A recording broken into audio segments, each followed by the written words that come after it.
Hello, everybody, and thank you for tuning in to the Liberty Report. With us today is Daniel McAdams, our co-host.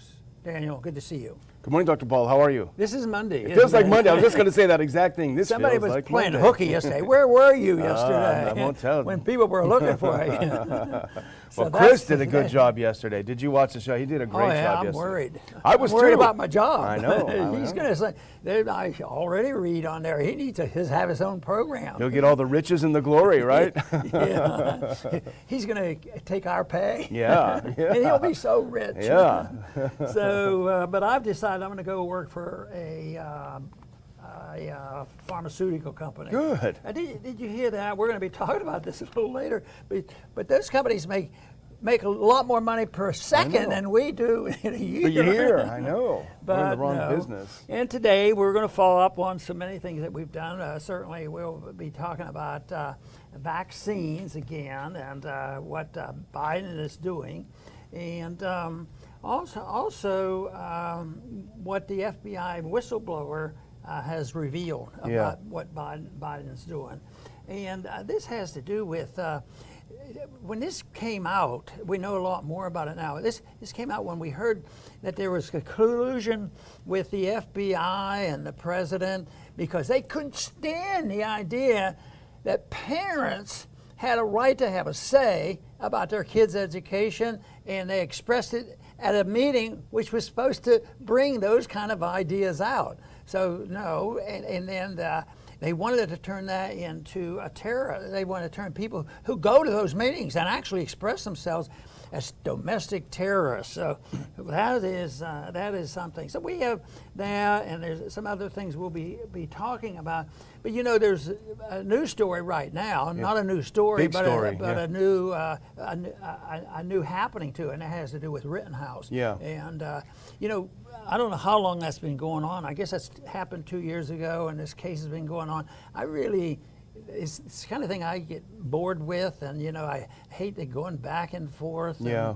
But it's finally gotten my attention, you know, and looking at this, and then today, boy, this is I think big news. All of a sudden, at the end, they're already debating the trial. Yeah. And they have new information that the prosecutors did not reveal the information that they, by law, was obligated to give to the defense. Yeah. Can you imagine the prosecutors not acting in good faith? Yeah. You know, I'm cynical because I think that's what they deserve because it's happened so often. That doesn't mean there aren't some good people there and good attorneys and a few good people in law enforcement, but law enforcement, you know, in the judicial system is a real mess. So in this case, they gave information to the defense, which was imperfect. It was a filming from drones, and it was the bad copy. Yeah, you know, it wasn't well processed. So the defense was at a handicap from this, but. You know, it just seems so late. They're down there. They could have come out today and had a verdict. Yeah. And all of a sudden, they're filing for a mistrial. Yeah. And they've threatened all along. But, you know, this trial really has, gotten a lot of criticism, especially the prosecutor. This seems to be so bad that, you know, even early on when the prosecutor messed up, they suggested it almost looks like he might want a mistrial or something. Yeah, they said when I that, looked at this, I mean, I don't think it takes a genius to figure out this was blatant, and then it became available, and then the judge got to take a look at it, and it'll be interesting to see how he handles this and whether we do hear a verdict. Yeah, we'll look up prosecutorial misconduct someday in the dictionary, and there'll be a picture of this guy. But you know, the other thing that we're not going to talk about, I guess we talk about what we're not going to talk about, but it is a big story, and we've had some viewers write in admonishing us for not covering it sufficiently, and they're probably right. We can only do so much, but that is the OSHA mandate and how the Fifth Circuit issued a full stay. The rationale, the finding that they had was very, very well thought out, and now it's been because of a lottery. The appeal goes to the Sixth Circuit to appeal the Fifth Circuit Court's decision on it. It is a huge, huge issue. We're continuing to watch it, and we're going to cover it the best we can hopefully sometime this week. But we're definitely following it, so don't worry about it. You're right.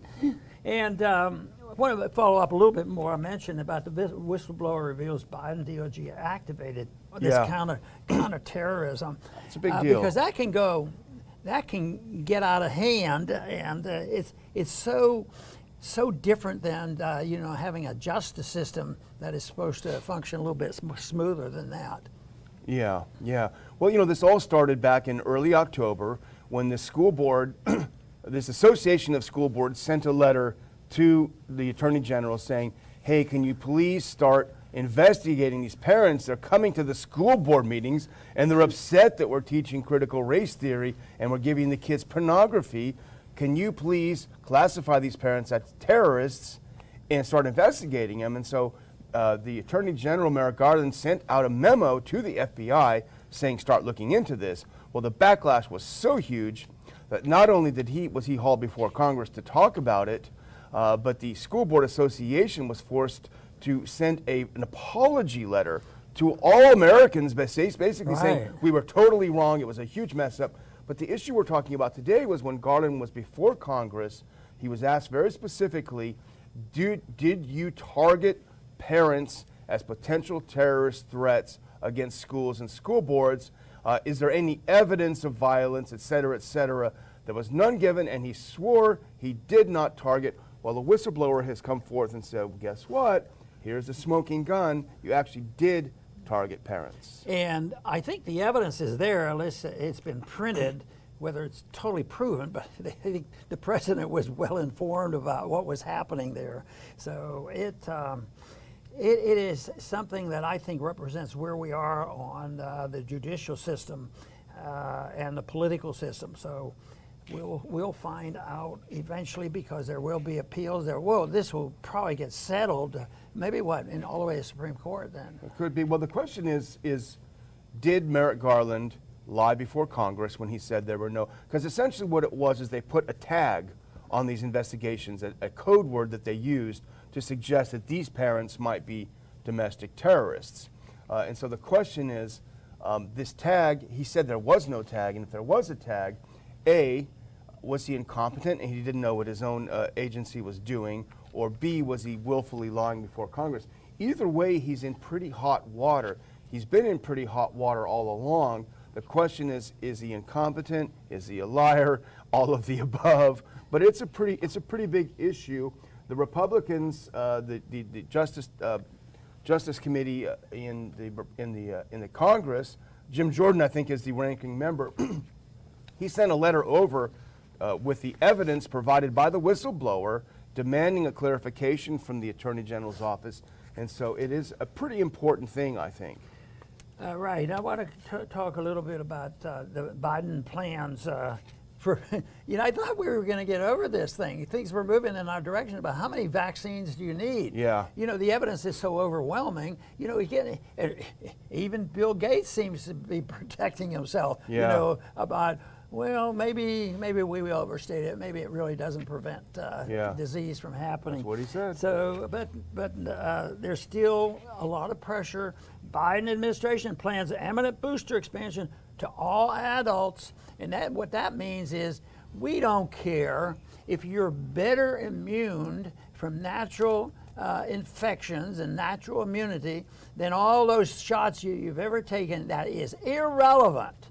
The only thing that is relevant is, can you prove you have been vaccinated by the government-approved vaccinations? And that I would say they have well stepped over the boundaries on this, and that's why, as you mentioned, a lot of people are getting pretty annoyed with this. And but this is in spite of more and more evidence of failures. Yeah. I mean, it keeps showing how it's failure, and I thought it was really amazing about Bill Gates, coming out with. Although they fact-checked it and said that's taken out of context, right? Yeah, but the fact is, it is undeniable. Even the experts, and we talk about this, till we're blue in the face. These shots have not performed as they claim. That's objectively true. Even Walensky, even as you say, Bill Gates, they say it does not prevent transmission. It does not prevent infection. Therefore, they don't do what vaccines are supposed to do. And now we're saying that the protection that they provide wanes. significantly over time, like waning by 90-some%, and that's a big issue. But let's go to that second clip, because this is what we're talking about. Regardless of the absolute terrible performance, at least according to what was promised, regardless of the terrible performance, Dr. Paul, they're going to give you a third shot. They're going to demand that you get a third shot of the same thing that didn't work the first 2 times. Biden administration plans imminent booster expansion. So the question is, what kind of hesitancy are we going to see, Dr. Paul, among people who said, okay, you know, like Jordan Peterson was quoted over the weekend, you know, he said, I'm going to get this shot because I just want you to leave me the blank alone. Well, guess what? They don't leave you alone when you acquiesce to their totalitarian instincts, right? And so now everyone that went along with and got their 2 shots, now Biden's saying, you're not vaccinated, you can't do anything. But there's a message out that somebody will come to the rescue, because there's a little bit of confusion here on what is good, what is bad, how many should you have, should we have 5 or 6, or should we do them monthly, or you know, it just goes on. And yet I thought there would be eventually, especially when it was starting to be discovered, that this stuff really isn't working very well. Yeah. And the people are starting to rebel, but they're turned on, so they have to go to somebody that can sort it all out to get rid of all the confusion. And there's a guy named Fauci. Oh. So he said he can do that. He can straighten out. Right. He says, I believe it's extremely important for people to get boosters. And I am hoping very soon we will see a situation where there won't be any confusion about who should not get booster. In my opinion, boosters are ultimately going to become part of the standard regime and not just a bonus. So should everybody rest? Have they done a detailed investigation whether a third shot of the same stuff that didn't work the first 2 times will work the third time? You know, and nobody's claiming that. Does that also go down in 2 months? And they keep doing it. They keep doing it. But, you know, fortunately more people are asking questions, but not enough. Well, we have a few questions that should be asked, and let's put up this next clip. This is from the Wall Street Journal. And remember, they say that breakthrough cases are extremely rare. Extremely rare. Let's put up this next clip. Wall Street Journal. The Ottawa Senators, that's the National Hockey League team, the Ottawa Senators have a 100% vaccination rate, but 40% of the team has tested positive for COVID. That is not a rare case of breakthrough, right? That's not a rare case of breakthrough. And look at the vax mandates. Let's look at the next one. This is, someone posted this on Twitter. These are very important. This next one is, it reads, almost every single country implementing a vaccine passport has subsequently seen huge spikes in cases. These are completely counterproductive. Look at Ireland and the Netherlands. The gold line is the level of vaccination, and then the other line is the increase in COVID patients after vaccine passports were put in. It's done nothing to change the trajectory. Let's look at the Netherlands. Another case is the next one. Netherlands, vaccine passports, you can see there on the far right, and the cases, the daily new cases have exploded. So what do they do when it's not working? Let's look at that next one, Dr. Paul, on this. This is new, just out of Ireland. Ireland reimposes COVID-19 restrictions, including a midnight curfew, but 93% of the adult population are fully vaccinated. What does this tell to the average person who can put 2 and 2 together? You'd think they'd wake up when, you know, there's been reports, and this is something that has not been decided exactly what it means, but it worries me because I think I know what it means. At least I have a strong suspicion. And this article says worldwide search trend for, you know, how a trend has died suddenly, and all of a sudden it's boosting like crazy, and but there's no answer to it. But we do know that early on and even recently that you know, death certificates and everything else can be fudged to present a political position rather than a medical position. This thing to me was pretty amazing that came out of Italy when they found out that 97% of the people who had, maybe they were elderly, I don't know their ages, 97% of them did not die, they said died of COVID, they died with it, they were positive, but they also described what other kind of problems they have. So but this one says this is new. These are spikes. So, and one thing is we see the spikes in cases in spite of all those vaccinations. And yet we get dumbfounded, even though we're pretty immune to being shocked by this stuff. But they say, in spite of it all, we have to follow the rules. Matter of fact, they're threatened, they're intimidated, they could lose their jobs and everything else. It's a terrible situation. Or they can be called vigilantes, they can be called terrorists, and they can lose their jobs if you do not obey. And that's it. This is all about obedience to the state. As much as they try to suppress the idea that there may be vaccine injuries, there are indications that people are increasingly concerned. And this is a great one. Let's look at that next clip. This is from Zero Hedge, and it talks about all of a sudden there's a massive increase in Google searches for the term died suddenly. And here's what Zero Hedge writes. We can't help but notice one Google search trend that has erupted worldwide. The search term died suddenly has spiked to an all-time high in the last 2 months, with data going back to 2004. All of a sudden, people are searching everywhere, and I didn't clip this, but the headlines are there. Head teacher leads tributes to popular Lancashire 12-year-old who died suddenly. A truly gentle soul, tribute to a student, Adam Ali, 17, after sudden death, over and over. Again, this is anecdotal. We don't know if it has anything to do with the shots. The only thing that we're reporting is that people are starting to become concerned and are looking into it. Yes, and what they're doing is ignoring some facts that we do know about, and that is the vulnerability of kids. And yet there was a headline today, I saw it, there was great excitement, and they should celebrate that we have just vaccinated umpteen number of kids, and 90% of the kids in this community were all inoculated, and they turn it into a celebration, and the effects it has on me, probably you too, is they're celebrating something that we see possibly dangerous, and then we have a Bill Gates that admits this stuff probably doesn't work all that well. Yeah. So we have our next to last one, is this one. Sorry, go ahead. Yeah, this one, I think I alluded to this in the opening because it was so astounding, and that has to do with our future job, because I shouldn't be cynical because somebody might believe me. Yeah. Well, I can tell. You when I get out of hand, you say, he's not serious. Well, no, no. Pfizer, BioNTech, Moderna, making $1,000 profit not every year, not every month, not every day, not every hour. This has to be a typo. Every second. Every second. That's a lot of money. And the other thing is people say that you can't sue somebody for not having it because they don't have to pay for this. They get it for free, so this is not a legal transaction. That's true.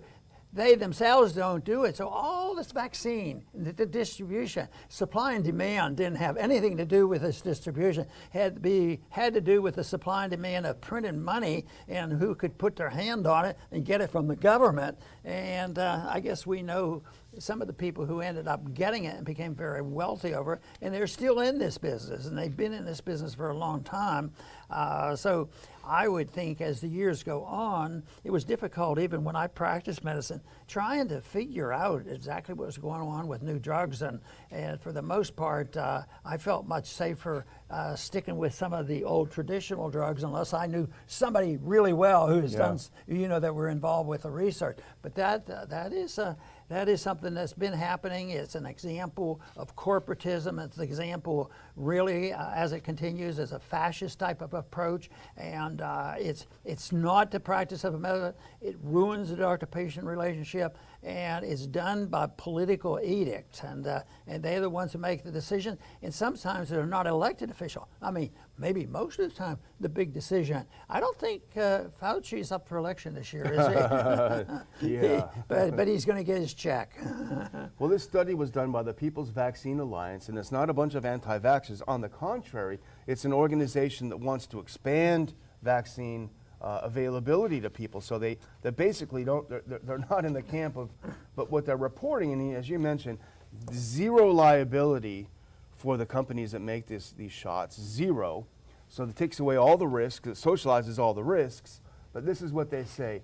This alliance estimates that these three companies will make pre-tax profits of $1,000 a second, $65,000 a minute, or $93.5 million a day in pure profit that these companies make. And you know, sometimes they even bring up the subject that a lot of times they don't have to pay a lot of taxes. They have an ability to be able to manipulate the system.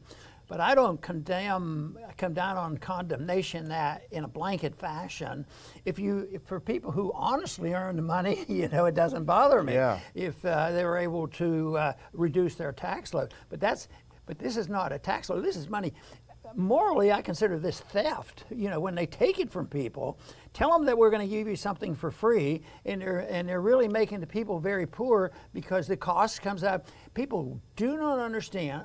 They have a blind eye to the fact that if they don't like prices going up, they have to look into the system of deficit financing and believing the government, all these promises and all the Mickey Mouse stuff about the need for us to be in the hot spots of the world when we contribute so much to the hot spots in the world. Yeah. And I've mentioned it quite a few times in the last few weeks. The hot spots are becoming more numerous, and you know, you'd think maybe, well, they said Biden, he's on your side. He's brought all those troops home from Afghanistan, but probably he sent them to some other place. He sent them to the Black Sea and annoy Russians and all this. So they haven't suggested that they're moving in the direction of a non-interventionist foreign policy or a non-interventionist medical policy. Yeah. So it's always big government regulations, profits, and corporatism. That's right. Well, if you're ready to move on, let's Yes. move on to something very positive and very exciting, because we've had some bad news today, and that is something that I was teasing about a couple of months ago, but it is finally here, and I'm going to hold it up, Dr. Paul. This is Ron Paul's new mini book. You know, he's come out with a few of these. His finger is always on the pulse of what's happening. This one is called COVID, Wokeism, and the Cultural Marxist Threat: Making Sense of Current Political Idiocies. I edited this book, so I know every word that's in it. This is absolutely tremendous book. And as we've done in the past, we're offering it as a premium to those that will support the Ron Paul Institute with a tax-deductible donation.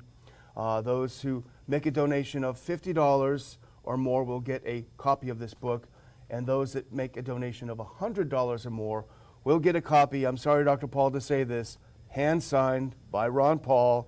You got to go back to the sweatshop and sign. But let's talk a little bit about this booklet, because I think it's at the perfect time it's come out, and it talks about everything that we face, and it ties everything together with the wokeism, the cultural Marxism, the COVID tyranny. Yeah, and you know, in doing this, I've had some thoughts that were supposedly important to me, but they became clearer because people kept asking me, why do they do this? You know, why? Why will business people do what they do? Why does the businessman, let's say the owner of a baseball team, why does he, capitulate and make sure that the stadiums are empty? You know, why are they so political? And I get into this whole fact of a collusion between big business and the Federal Reserve. And the Federal Reserve has a lot of control over big corporations. They can help them or they can hurt them, so they do what they're told. And if they have to vaccinate and come across with these irrational ideas of everybody's going to be vaccinated and all this, they do it because there's a tremendous amount of pressure on them. But the other thing that I tried to come to grips with, especially myself, and that is, the principle of nihilism and the principle of seeking truth. And I was introduced to some of these things when I was reading and studying Goethe and Faust, back in the old days. And it comes to light in understanding this, because I still ask the question that I think I have a partial answer to. So everybody's asking, why are they doing this? It's so stupid. They'll do things that hurts themselves. Yeah. But if you look at Marxism and the principles of Marxism, I think I make a statement in there, the Marxism ideas today are very similar to the ideas of Marx. Yeah. You know, even though it's been up and down, and authoritarianism, that is it. So the ideas of Marxism actually existed before Marx. So they can continue to do this, but it boils down to why do they do it? And a nihilist, you have to understand, a nihilist has no sense of shame. They have no conscience. And when I look at the politicians up there, how many times have you seen a politician say, you know, I was mistaken, I was misled, and I voted for that war, and that war was a disaster, it was wrong, and they lied to me. Yeah. How often does that happen? We only have a very few, but we have a few people that believe that. But basically, you become a hero. We had a president, as he moved into office, he said, you know, the most important thing to be a great president, you have to have a war, be a conqueror. So that's a little bit of the story. Well, you know, what's interesting is you go into some dark figures who are lurking in the shadows in this. You talk a little bit about Larry Fink in the book, and that's fascinating. Yeah, that is part of that Federal Reserve control of the business community. Larry Fink was really, he brought that to my attention by our former friend, you know, our friend that's passed away, Bob Weinzel, and he pointed this out, and it was a book written by this, and Fink manages more money than any other one individual, and it's approaching. When I started watching what he was doing, it was like $6 trillion he's managing the funds, which means he can buy and sell and maneuver, and now it's closer to $10 trillion, and he's in charge of distributing. When the Federal Reserve decides to distribute $5 trillion, he's involved in the buying and selling these bonds, so he can make or break these companies. So that's why they're obedient. It just happens that he's in this financial position, and his personal belief, he's a radical environmentalist, weather guy, you know, climate changer. Yeah. So that gets worked into it. But he can get people to do pretty much what they want because he can manipulate their prices, he can close them down, and that's why big companies will roll over. And one thing when I read more about Fink was that, you know what, he qualifies to have a pretty high position in the deep state. Yeah, in the deep state. Well, let's put on this last clip because I'll tell everyone how they can make your donation and get a copy of this great new mini book. This is the Ron Paul Institute website, ronpaulinstitute.org. Just click that button you'll see there toward the right on the top called Support. You can make your donation on a secure page there. You can make it online or you can send a check. There'll be an address there to click on. This is a limited time offer, and it's also a limited printing of Dr. Paul's new book. Let's have a look at it again. Here is the cover. It's a great book, and it literally, unlike most things, it lives up to its title because you really do make sense of the current idiocies. Because I was wondering, before I read this, why are these corporations going woke? It doesn't make any sense. You really explain it in here in a way that makes perfect sense. So you're going to want to have this book. It's a limited time offer. You're going to want to give copies of a signed book. We'll get it out to you by Christmas if you act very soon and get this out. So again, making sense of current political idiocies, Ron Paul's new mini book. You're going to love it. Very good. Over to you, Dr. Paul. Thank you. And I want to thank our viewers, of course, for the support that we get, because we feel very sincere and dedicated to being on the side of seeking truth, because that's the opposite of nihilism, because nihilism claims there is no objective way of knowing that truth even exists. I mean, it just doesn't exist. They're nihilistic, and they live. And I have one statement in there. I thought, you know, if you're a nihilist and you don't believe in anything, it's an awful boring way to go through life, and that's important. So, but you know, it's not all or nothing nihilism and all or nothing seeking truth. There's a lot of mixtures. But I'm convinced, and that's why I'm an optimist, that the people I know and have bumped into, most of them have a majority sense within most of themselves that they want to seek the truth and know truth. And I think that's the way it's been with America for a long time.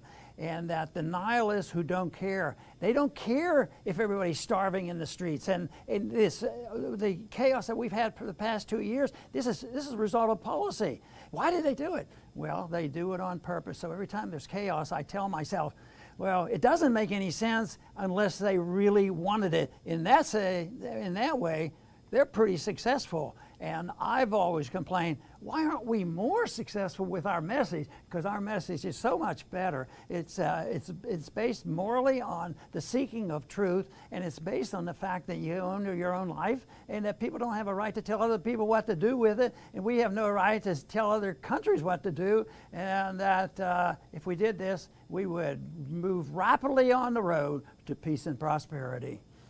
I want to thank everybody for tuning in today to the Liberty Report. Please come back soon.